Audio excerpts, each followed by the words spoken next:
Dr. John Tallmadge, who's here with us tonight, is the author of several books of creative nonfiction. One of them, which I've been reading, which I've really enjoyed, is Meeting the Tree of Life, A Teacher's Path. And in that book, there's a lot of interesting converging factors. The 1970s, war protests, the rise of environmentalism and environmental protesters, John's history in joining the Army and language training and ending up, interestingly enough, in the wilds, California, the canyon lands in Utah, later on the boundary waters of northern Minnesota. And what I've really enjoyed about that is just the idea of a teacher being born from all of these places. The sense of place and identity is very strong in that work. Other books include Reading Under the Sign of Nature, Essays on Eco-Criticism in 2000, and something he'll be talking about tomorrow night, The Cincinnati Arch, Learning from Nature in the City. In his own words, his work always deals with nature, culture, and the journey of human life. And one of the things we were talking about just recently is the idea of creative sustainability and moving beyond a movement or problems to solve and into a new way to live, which is something, as we were all talking, our young students are especially interested in.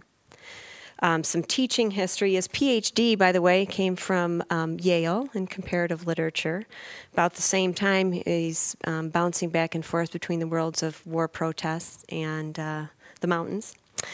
And Dr. Gary Burbridge actually knows John Tallmadge from his time as a graduate dean at the Union Institute in Cincinnati, where he now lives and has for many years, raised a family, and has become very interested in urban sustainability and the intersection between city and nature. So I'll let him tell you the rest. Thanks. I'm going to use the amplification that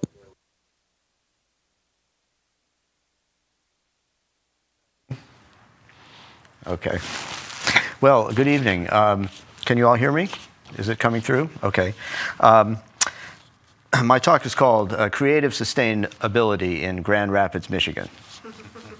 And I hope that there will be time afterwards for questions and conversation. So I'll try to keep this brief. One of my minister friends told me about a professor of his in seminary who said, no one is saved after 22 minutes. So I hope this won't go too much longer, but I hope you'll bear with me if we do run over 22 minutes. What would it mean to live forever? We've asked that question about individual people, but never until very recently about the whole human race, or indeed about the planet itself. I would imagine it has never been asked about Grand Rapids, Michigan either. Yet what else do we mean when we talk about sustainability? The word suggests permanence, duration, longevity, a modest but lasting prosperity, good health, vitality, balance, a sense of moving forward through time on an even keel.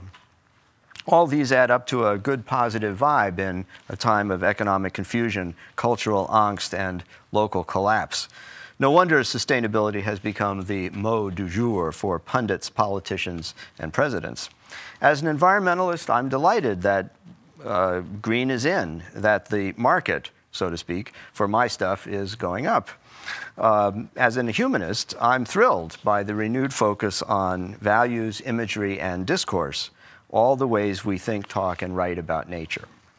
If Gordon Gekko could smugly declare that greed is good, we now say with Al Gore that green is good. And it certainly makes me feel good to cast my lot with Al. But what kind of a thing is sustainability anyhow? Where did it come from? What does it mean? And how do we get there, especially from or in Grand Rapids, Michigan? These questions will guide my talk this evening. I won't be able to answer them in full, but I hope to offer a few starting points. The ancients like to say that a 1,000-mile journey begins with a single step. Today, that step is right out the back door, into the nature that surrounds us in the places where we live and work. This is not the remote and glamorous nature of national parks or tropical rainforests, but the mixed, ambiguous, and confusing nature right here in the midst of cities. Surprisingly, there's a lot going on, as I discovered after moving to Cincinnati, Ohio, a place that, as a wilderness lover, I must confess was never high on my list.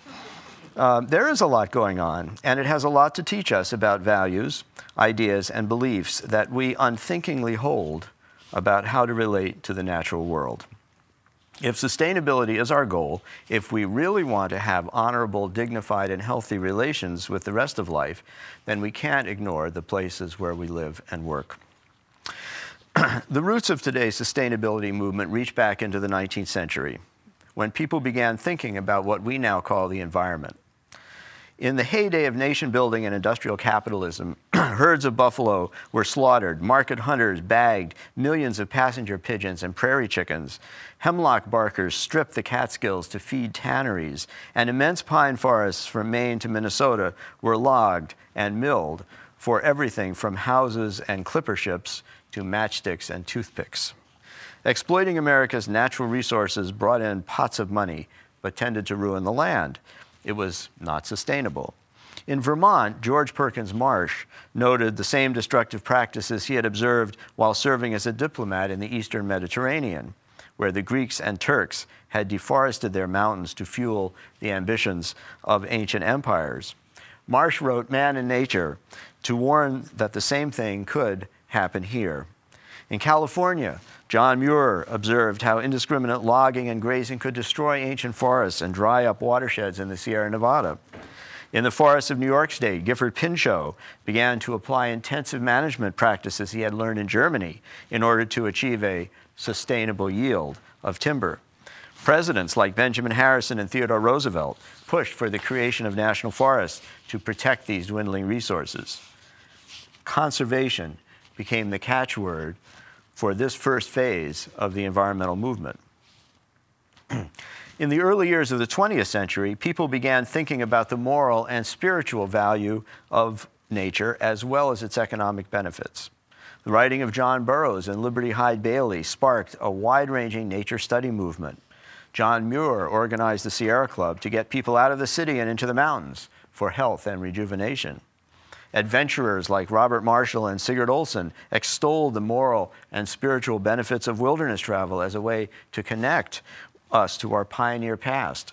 Scientists like Aldo Leopold urged that wilderness areas be protected to show the land's natural ecological capabilities.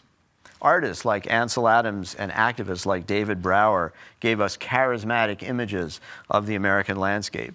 Dozens of new national parks were established in remote and beautiful places. Preservation and wilderness were the watchwords of this second phase of the movement. By mid-century, when returning GIs and the baby boom had created a huge focus on the family, people began paying closer attention to the neighborhood. In 1962, Rachel Carson's Silent Spring exposed the destructive effects of pesticides, inaugurating the environmental phase of the movement, with its emphasis on local issues and the quality of life. Activists targeted energy, transportation, recycling, pollution, and open space. Revolutionary fervor from the peace movement, there are some people here old enough to remember that, from the peace movement and the women's movement blended with the vogue for natural foods, communal living, backpacking, and back-to-the-land primitivism. Grassroots activists like Lois Gibbs took on huge corporations over local disasters like Love Canal. Environmentalism entered mainstream politics with big organizations and landmark legislation, such as the Wilderness Act of 1964, the National Environmental Policy Act of 1970, and the Clean Water Act of 1972, the latter two signed by Richard Nixon himself. Each of these, some people here are old enough to remember Nixon. Each of these phases had its prophets and its catchwords, as I have discussed, but each also had its own master narrative. The conservation narrative was one of Yankee thrift and virtuous moderation. America had to cultivate prudence and restrain its greed. The preservationist narrative was one of nostalgia and alarm. Wilderness was a vital part of our identity that could only be destroyed, never created. Its loss would be tragic. The environmental narrative was heroic, a David and Goliath story of little people fighting big corporations to preserve their health and homes, of citizens organizing to turn the stiff, ponderous wheels of government toward new laws and new directions.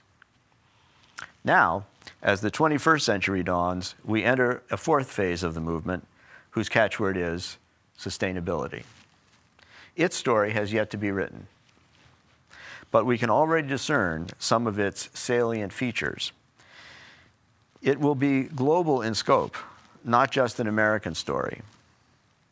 Its guiding themes will be issues such as biodiversity, climate change, epidemics, renewable energy, and environmental justice. It will be an inclusive story in terms of race, culture, and class. And it will be a hopeful and humble rather than a heroic or tragic story.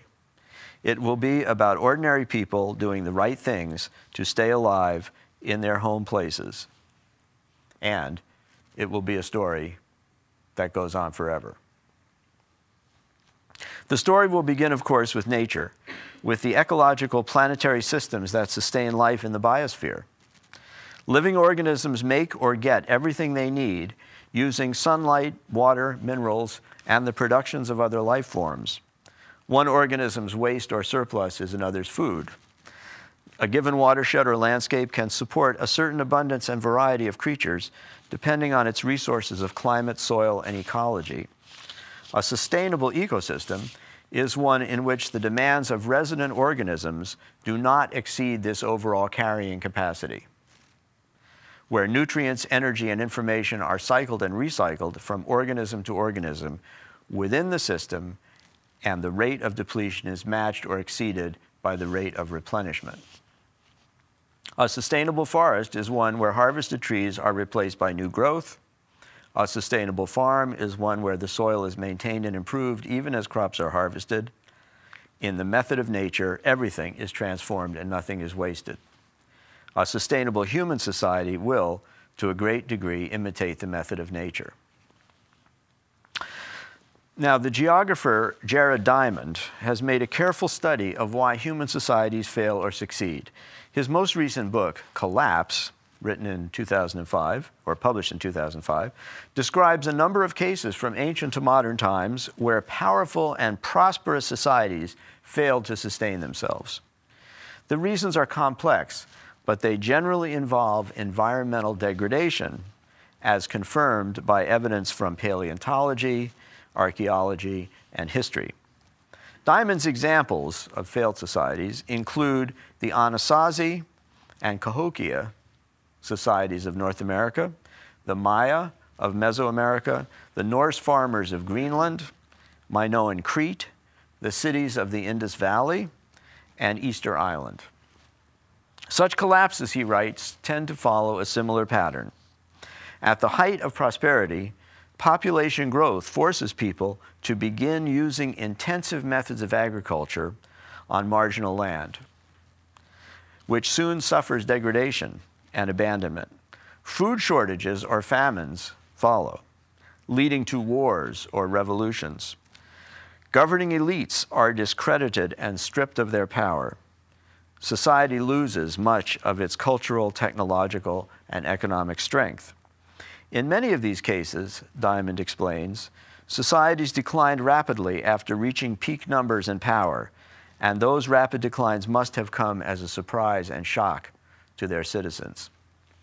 In the worst cases, everybody either emigrates or dies. Hence the air of melancholy that hangs over the ruins of Chaco Canyon, Tikal, or the gigantic statues of Easter Island. Diamond deduces 8 kinds of environmental damage that have undermined societies in the past: deforestation, soil depletion, poor water management, overhunting, overfishing, introduced species, overpopulation, and increased human impact per capita. We face, in addition, 4 new problems today: anthropogenic climate change, also known as global warming, toxic chemicals in the environment, chemicals that never existed before, energy shortages, and full utilization of the Earth's photosynthetic capacity, which we do not currently do. Experts claim, Diamond writes, that most of these 12 threats will become globally critical within the next few decades. In other words, it's not just one society, but all societies that face the prospect of collapse in our time.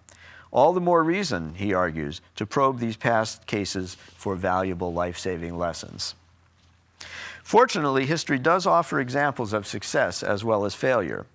For a variety of reasons, some societies were able to foresee impending disaster and take corrective action. They succeeded through a combination of wisdom, geography, determination, and out-of-the-box thinking. Let's take a closer look at one, the island of Tikopia in the Solomon Archipelago, which has been continuously occupied for 3,000 years. Tiny and remote, Tikopia is only 1.8 square miles in extent, and yet supports a population of nearly 1,200 people.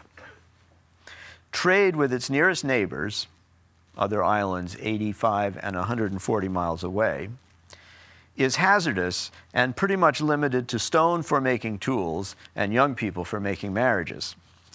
Diamond explains that the islanders had to solve two major problems: how to produce and store enough food to get through the annual dry season and survive the occasional devastating cyclone, and how to keep the population from outgrowing the food supply. Geography provided the Tikopians with a moderate climate, fertile soil, and abundant rainfall. But the rest they had to figure out for themselves. Although the island appears to be covered with original rainforest, it is in fact intensively managed for food. The forest is actually a vast orchard of native and imported trees, all of which produce either edible nuts, edible fruits, or bark used for making cloth. Beneath the trees is a garden understory of yams, taro, and other edible starchy plants. In addition to these forest gardens, the Tikopians cultivate open fields of starchy root vegetables, such as manioc. Their protein comes from fish and shellfish, harvested under strict limitations from the interior lagoon and the circumambient sea. Historically, the Tikopians ensured the viability of this food supply not only through diversification and micromanagement, but also by controlling their own numbers. As the anthropologist Raymond Firth reported when he visited the island back in the early part of last century, they practiced contraception, infanticide, celibacy, and voluntary emigration or suicide by dangerous sea voyages. Today, the population is limited to 1,115 by the government, which is close to the historical average. But social factors also played an important role. As Diamond explains, the island is so small that everyone knows all of it. Everybody knows everything about the island. And they also know everything about everyone else on the island. And everybody faces the same problems. So collective decision-making and bottom-up problem solving have been practiced by necessity ever since people first arrived on the island 3,000 years ago. Now, although Tikopian conditions and solutions may not be exactly scalable to planet Earth, they are instructive as we begin to think about what kind of a thing sustainability is and how it might be achieved for our complex societies. Earth is, after all, an island in space. We can't export our problems, and we can't import solutions. We're a closed system. The first thing we can learn from the Tikopians is that sustainability is not a one-time thing. It's not a decision, an achievement, or a defining moment. It's not something we can do and then move on, like fixing a leaky faucet or patching a hole in the roof. It's a process that has to go on forever, a way of life. Second, sustainability is a matter of deliberate and disciplined practice where every resource and strategy is used with utmost intention and care. Third, sustainability requires resilience, adaptability, and creative thinking because conditions change. What worked once, even for a long time, may not work anymore, may in fact even prove fatal if allowed to continue. Archaeological evidence shows that Tikopia was first settled around 900 BC by the forebears of modern Polynesians who practiced slash-and-burn agriculture and depended heavily on birds, sea turtles, and shellfish for protein. After 800 years, they had severely depleted these food sources, driving at least five bird species to local extinction and severely reducing the numbers of shellfish, the size of the giant clams that were a staple, and so forth. And you can tell all this by digging in their kitchen middens that archaeologists can tell by what they find in the middens what was going on ecologically. So the Tikopians began to experience the pinch after living on the island for 800 years. So they began to shift their food production and economy gradually. And over the next millennium, they were able to transition from the slash-and-burn agriculture to these forest orchards that I previously described. And also, they transitioned from getting their protein from seafood to raising pigs. Pigs, which are common throughout Polynesia, became the main source of protein. In addition, when the modern Polynesian people arrived in 1200 AD, they brought with them some innovations in food preservation and storage, such as, for example, storing fermented breadfruit in pits in the ground, which allowed them to keep their food preserved. So, during the, when a cyclone came and blew down the breadfruit trees, they could at least rely on these stored supplies. In any case, about 400 years later, which would bring us to about 1600, a period which brings us into oral tradition, oral history, and also which is supported by archaeological evidence, the Tikopians realized that the pigs would have to go, that they would have to get rid of their pigs. The animals had gradually morphed from an asset into a liability, from a status symbol to an actual threat to survival. Diamond explains that the modern Tikopians understand very well what motivated their ancestors to get rid of their pigs. They killed every pig on the island. The animals were rooting up the gardens and taking food from the mouths of the people. It took 10 pounds of vegetables to make 1 pound of pork, which was not very efficient. You could have given the vegetables to the people. Instead, you were making pigs, and then the pigs went to the people. But at the same time, the pigs had become a luxury item for the elite, for the chiefs and their retinue. So they weren't really feeding the people, they were just feeding the upper classes. So everybody finally decided that the pigs had to go. Fortunately, by this time, the seafood stocks had recovered sufficiently to fill the protein gap. So by 1600 AD, that is approximately 400 years ago, the Tikopian economy had achieved the form that was observed by the first European visitors early in the 20th century.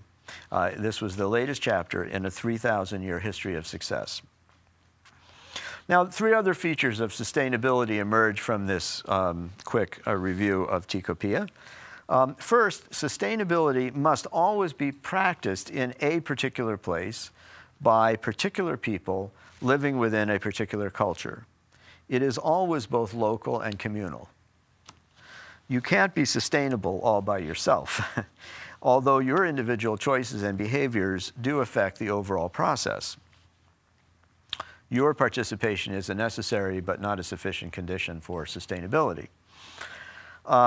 Everyone makes choices based on local conditions of ecology and culture. These are the givens with which you have to deal.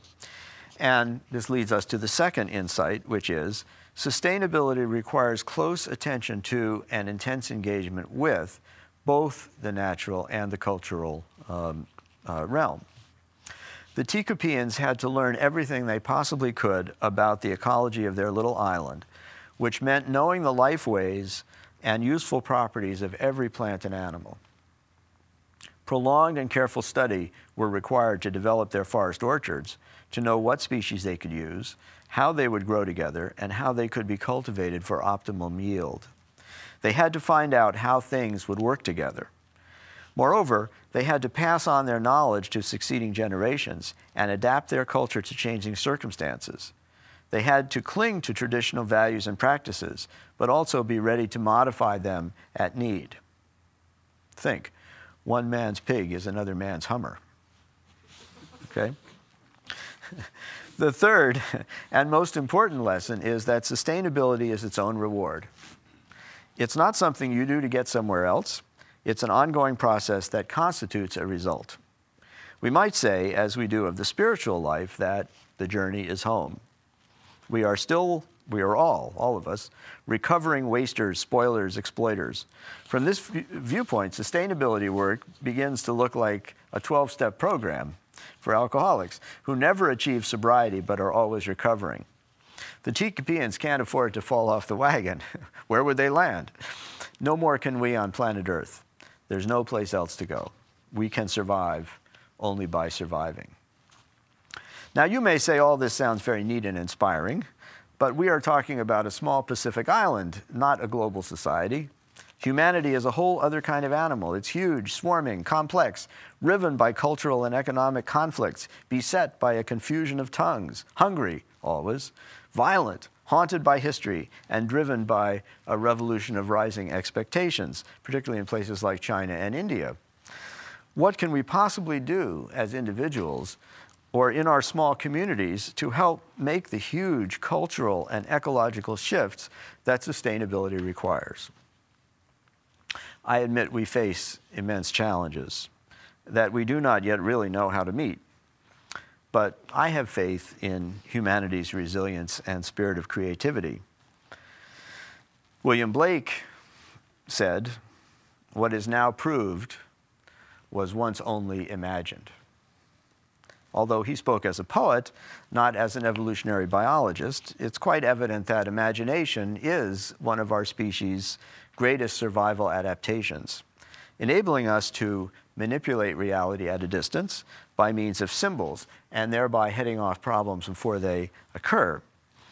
So I have faith that imagination will come to our aid, and as a humanist, I believe that environmental problems are solved not merely by ameliorating their proximate causes, but by addressing their underlying causes in the values and beliefs that we hold about how to relate to nature.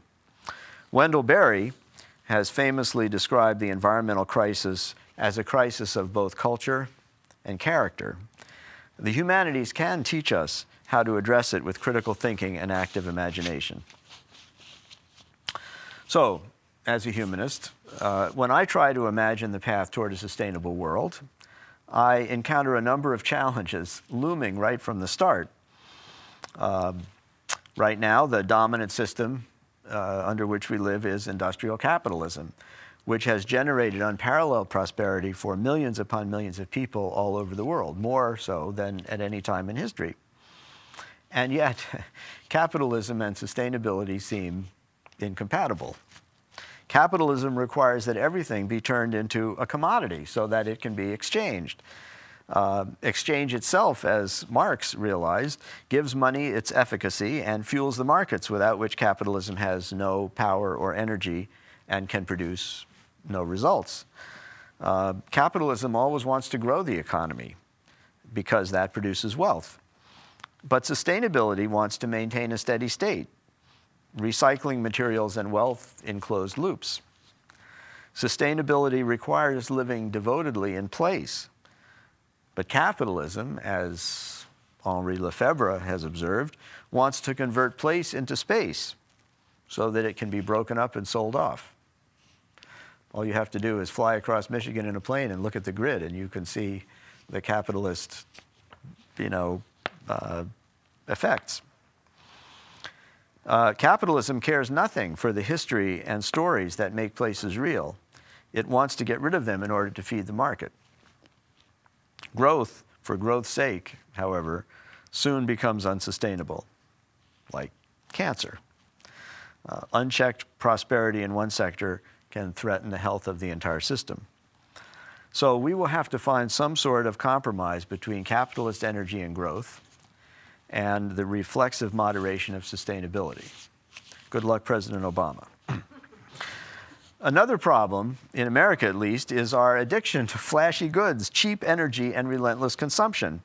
Defining ourselves by what we have and what we can do, rather than by who and what we are, impoverishes the spirit as much as the pocketbook. The great British economist E.F. Schumacher pointed out the folly of entrusting our moral and emotional well-being to a culture of consumption that is driven by greed and envy. If you don't believe that we are driven by greed and envy, just watch any 3 or 4 TV commercials. Doesn't matter which ones you watch. How can we learn to value and cultivate moderation if we are constantly basted with imagery that stokes our envy and valorizes greed? One day, in a horrifying Kafka-like metamorphosis, we'll wake up to discover that we have all turned into Gordon Gekko. If you define yourself by money and possessions, you will wind up possessed yourself, without a soul. Scammers like Bernie Madoff may be reprehensible, but how could he get traction if his victims had not already been scamming themselves? Why play the game where he who dies with the most toys wins? It has no survival value. This is only the sort of play that philosopher James Carse calls a finite game. A game such as war, seduction, poker, or arbitrage, where the object is to bring the game to the end, and the prize for the winner is the loser. But sustainability is really what Carse would call an infinite game, like marriage, peace, or family farming, where the object is to continue playing and the play is its own reward. Another boulder blocking the path to sustainability is our fondness for short-term thinking, which capitalism abets by focusing on quick profits and the bottom line. There are some things that cannot be achieved in a quarter, or a year, or a decade, or even a single lifetime. I am thinking of things like old-growth forests or prairie soils. Get rich quick cannot be our mantra if sustainability is our goal. Wise elders like Gary Snyder would even have us take a much longer view, going all the way back to the Pleistocene. Snyder's poetry and essays advocate a future primitivism that would combine ancient proven techniques for living with the best scientific knowledge. We need to study and learn from people such as the Ticopeans or the farmers of New Guinea's interior highlands, who had lived sustainably for 40,000 years before they were discovered in the 1930s by Europeans. To do this will require sacrificing some cherished habits of mind, especially the kind that privilege Western culture over all others, or humanity above all other species. The type of thinking that prompted James Watt, Ronald Reagan's notorious Secretary of the Interior, to declare that we ought to just use up all the resources because the Bible says we can, and besides, the end of the world is coming. That type of thinking has got to go, like the pigs. How can we listen to other people, other places, or other species if we don't believe they have anything to teach us? We need to remember, with Henry Beston, that we are surrounded by, embedded in, and traveling through space and time together with many other nations. Sustainability indeed is an immense journey. Who knows where it will lead?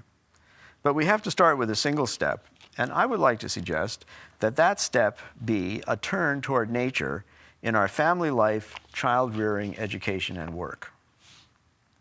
Gary Snyder called this a practice of the wild. But he wasn't referring only to wilderness. He meant the method of nature as we experience it in the places we know and love, the places we call home. The remote and glamorous wilds of national parks or forests may be our common property, but we can't live there. And few of us actually get to spend much time there. Urban nature, which we commonly neglect, would be a better place to start. It's right outside the door. It's the nature we all have in common, regardless of race, class, or income. Unfortunately, urban nature usually remains invisible to us, and for quite understandable reasons. Traditionally, human beings got everything they needed from the local landscape: food, medicines, clothing, tools, building materials, and energy. People were completely dependent upon the ecosystem. The anthropologist Richard Nelson, who spent years living with the Koyukon hunters of northern Alaska, was amazed at the time, energy, and intelligence they devoted to hunting, until he realized that hunting was their work. They depended upon it for their livelihood, and to do it well required the same kind of investment as learning to fly a jet plane or perform open-heart surgery. The personal ecology of native people creates serious incentives to know their environment. But we, who import almost everything we need, live in an impersonal ecology. Think for a moment of what you had for breakfast this morning. I had Colombian coffee, toast made from flour, ground from Montana wheat, and orange juice from Florida. Only the milk, eggs, and water came from nearby. And these, along with everything else, had been filtered, sanitized, and packaged by the supermarket system. So it's no wonder I don't know the plants or trees on my street or the animals in the woods out back. I have more to do, ecologically, with a Montana wheat field. Natural history is no longer taught in school, where biology is largely a matter of biochemistry and pictures. The journalist Richard Louv has called attention to a widespread and disturbing syndrome he calls nature deficit disorder, which is afflicting our children. Based in San Diego, Louv began his investigation with local kids. He asked one boy whether he would rather play inside or outside. The boy said, inside. Louv asked why. The kid replied, because that's where all the outlets are. Things don't get much better in college, where biology departments are hiring molecular types rather than field naturalists. If we don't train naturalists, who will do the field studies necessary for environmental impact statements and land use planning? And who will teach our children how to know and appreciate other creatures? Urban nature also remains largely invisible because we lack the aesthetic and ethical categories that would help us appreciate it. Show me a picture of the Tetons, and I will exclaim over their beauty. Show me a tangled bank or a soggy wetland, and I'll give you a puzzled look. Huh? We have been taught by generations of painters, philosophers, and romantic poets that alpine landscapes are to be admired. But we have not been taught how to value the complex ecology of a marsh or appreciate the pageantry of ecological succession in a vacant lot. The mixed, confusing, and ambiguous landscapes of urban nature baffle us. It's so much easier to fall in love with Yosemite. And there's a third, perhaps even more sinister kind of invisibility that trades in anxiety and denial. Every time I drive through Cincinnati or any other big city, I am reminded of how seriously and destructively our culture can impact nature. There used to be wood buffalo, elk, and wolves roaming our hillsides. There used to be paddlefish and sturgeon in the Ohio River. There used to be gigantic hemlocks and white pines. Now we have rampant growths of amber honeysuckle, garlic mustard, and other alien species. Instead of hunters' woods, we have brown fields and vacant lots. We have toxic chemicals leaching into the Mill Creek from landfills that were never properly lined, relics of an era before we knew much about groundwater or carcinogens. It's depressing. As an environmentalist, I find it so much easier to drive by, go home, send in a check to save the rainforests, or dream about summer backpacking in the Wind Rivers than to deal with the damaged nature right where I live. It's so easy to write off because it's degraded. It doesn't really count. Ralph Ellison might have recognized this kind of invisibility. We want to have our nature and eat it too. As a first step, then, I suggest we begin by learning as much as we can from urban nature, the nature that begins right outside. Since most of us live in or depend upon cities, let's try to adapt Snyder's idea of a practice of the wild to our urban landscapes. My own experience as an explorer of the neighborhood and my work with students suggests that such a practice might be constructed from 5 disciplines. I will give some examples in my reading tomorrow night, but for now, let me just conclude with the general outline. First, we can practice mindfulness, which the Buddhists understand as bringing deliberation and thought to all aspects of life. Chop wood, carry water. Before enlightenment, and after enlightenment, I chopped wood, I carried water. Suppose we did this with respect to nature, walking out the door with eyes open every day, feeling the ground under our feet, breathing the sweet air, looking up and around, noticing the sky. We would remember that we are part of the living world. We would return to our senses, as Thoreau did at Walden. Our every act would become part of what he called morning work. The journey toward sustainability would be a walk into the sunrise. It would wake us up, and Thoreau would approve. "I have never met a man who was fully awake," he wrote. "How could I have looked him in the face?" After mindfulness comes attentiveness, which in its simplest form is merely paying attention, devoting time and awareness to nature. This means learning something about our neighbors, their names, their relations, their history and ancestry. Natural history becomes a core component of any practice of the wild. Back in the 1960s, the Coevolution Quarterly published a bioregional quiz called Where You At? It had 10 questions. Questions such as these. Name 10 edible native plant species in your area and their times of flowering. What was the last time fire burned your area? When are the last and first frost dates in your area? Which way is north? If you got all the questions right, you were told, you not only know where you're at, you know where it's at. So 60s. But knowing about nature isn't enough. We also have to learn how to engage with nature in a healthy and productive way. The third discipline, then, is husbandry, which I define as dancing with wildness. Gardening offers the most familiar example. We talk about growing flowers and vegetables, but it would be more accurate to say that we merely facilitate and encourage their growth. They grow themselves. We simply provide the soil, fertilizer, and protection, kind of like parenting. The squash in my garden expresses itself, its inner wildness, its innate, inimitable squashiness. And I have to dance with that squashiness, that inner wildness, if I want to have a crop. The more squashy my squash is, the more squash I get to eat. So we both benefit, right? Now, Thoreau, who aspired to know beans, understood the mutuality of husbandry.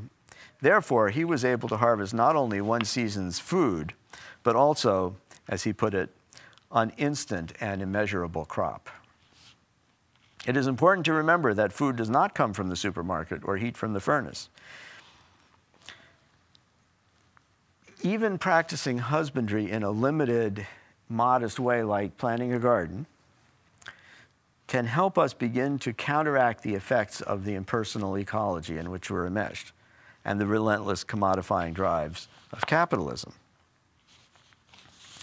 Now, if husbandry, writ large, will educate us toward mutuality, sustainable food production, ecological stewardship, and design with nature, we also need wilderness to enrich our imaginations, invigorate our bodies, and refresh our spirits. Hence the fourth discipline, pilgrimage, to places that have defined and sustained us in our relationship with the earth. Mitchell Tomashow, the eminent environmental educator, has described our ecological identity as a fundamental component of the personality.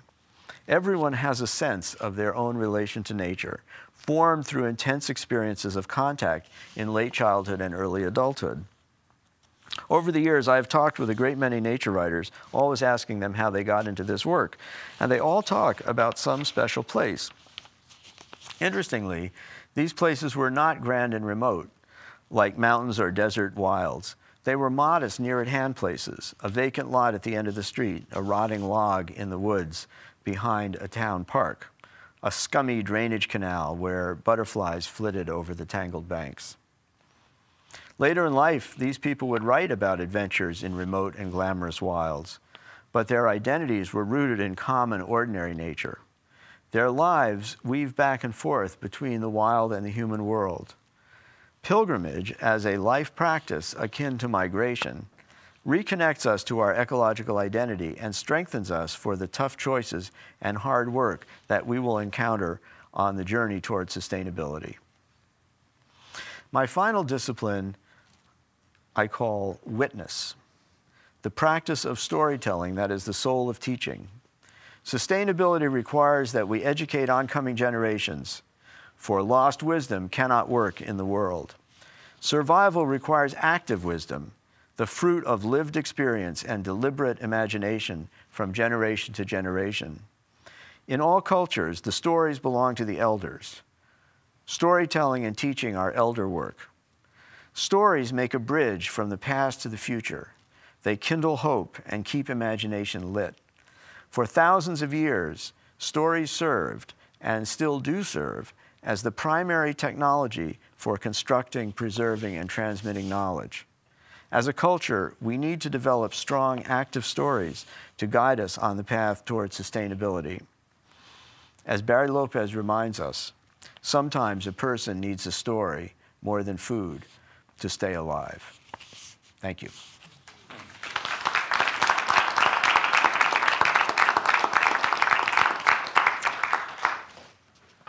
I think we have some time for questions.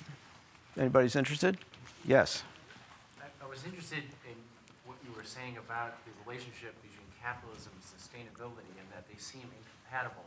And it made me wonder about the current interest in carbon cap and trade. And I wonder if that's an effort to preserve one using the other, even though it may seem the opposite. I think that's exactly what it is. I mean, the smart the smart people in Washington are desperately, I think, and thank God they're doing this, trying to figure out how to do this. I don't think we can have it both ways. I think we can have it a third way that maybe somehow synthesizes the best of both. That's what I'd like to see. I'm inspired by people like this, Richard Nelson, you know, in his experience, and Gary Snyder's idea of future primitivism. I see those as, we need a third way. We need a synthesis. And I think we can do it. I'm going to ask that we use a microphone just because we are filming tonight, and we will have this on the air. It'll be on the GRCC TV channel. So we're going to use the microphone so we can get the questions as well as the answer.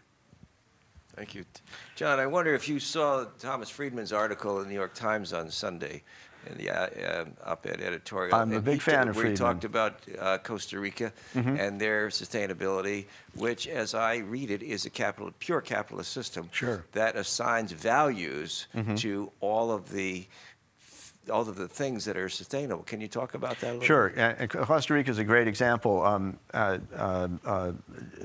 John is talking about Friedman's, he just went on an eco tour to Costa Rica. I don't know how many of you are familiar with Thomas Friedman. He's a progressive columnist who writes a lot about environmental stuff for the New York Times, and he's just published a book called Hot, Flat, and Crowded, which is a sort of huge blueprint for changing the way we deal with energy, and this is, you know, a major sustainability tract.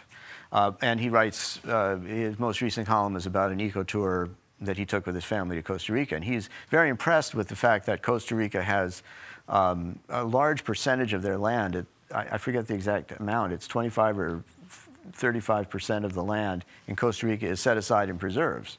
They've recognized that their biodiversity, which is immense because, you know, Costa Rica is right where the Central America narrows down. So all the migrating species between North and South America go right through. There's a tremendous amount of biodiversity in Costa Rica, and, you know, a great variety of different kinds of habitats at different elevations because it's very mountainous. And he says it's great the way the Costa Ricans have recognized that preserving their environment is going to make them prosperous. And this, of course, is a way, as John says here, to find value in something without depleting it. Well, more than that, John. They assign value to all the things that they needed, like the use of carbon, or the burning of carbon dioxide, and the capture of carbon. And they have to have a balance between the two. And so they assign values. So if you emit carbon dioxide, it costs you money. Right. Now, I submit that our own capitalist culture does not give value to those things which give sustainability. And if you assign value to them, and it costs you money to put something in the atmosphere, and then you we pay you money for capturing it. Right, by like planting a tree plantation or something. So that would, to me, was a pure capitalist system. Sure, and it's working in Costa Rica. Yeah, he also said, as I remember, that they have a single minister who is assigned to both mining and the environment. Okay, so that ensures that these things are linked in their planning and laws. I think the business and the environment and mining are all together. Okay, well, it's very creative in any case, and so Friedman was lifting it up. Yeah, I mean, those are the kind of solutions that we need. How can we then take what the Costa Ricans are doing and not replicate it exactly, but adapt it to our situation? Those are the kinds of issues I think we have to look at.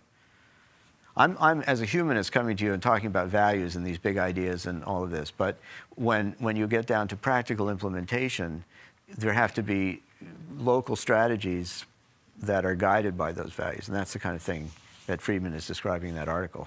I think that's an excellent example. I'm hopeful it can be done. You know, probably not by GM, but we'll be hopeful. Further questions, folks? I've got one for you, John. Read an article, thanks to Vicki Hudson over here, about the situation in Spain, where the argument was that green jobs are actually reducing the overall market for labor, that for every green job that's created, 2.6 regular jobs are lost. And the argument was that green jobs, at least at this point, are temporary kinds of jobs, changing the energy grid and things like that. How do you counteract those kinds of arguments in terms of the interplay between resources and human need? Well, you could make the same argument against oil jobs. Right. I mean, when the oil runs out, all the oil jobs will be gone, or timber jobs. When the timber is all harvested, there won't be any need for loggers. So in Oregon and Washington, for example, the environmental movement, the Wilderness Society in particular, got very concerned about this, and they began to go into these communities and try to help people, change the local economy. Since it was moving away from timber harvesting, what are they going to do to keep people, employed, and how are they going to transform the local economy? So I think that argument is specious in that respect, because anytime you have a new economy coming in, jobs are going to change, and sustainability does not mean staying the same forever. Okay, sustainability means going on forever. So I think that if a job in the new economy displaces 2 jobs of the old economy, it seems to me that sort of thing is what normally happens when things change. So I don't see that as a fatal issue. It's short-term thinking, I think. I guess that'd be another way to put it. So I'm not personally persuaded. It was a leading question. Yeah. Any other questions? This is the chance. Okay, well, thank you very much for coming, and look forward to seeing you tomorrow night if you're interested.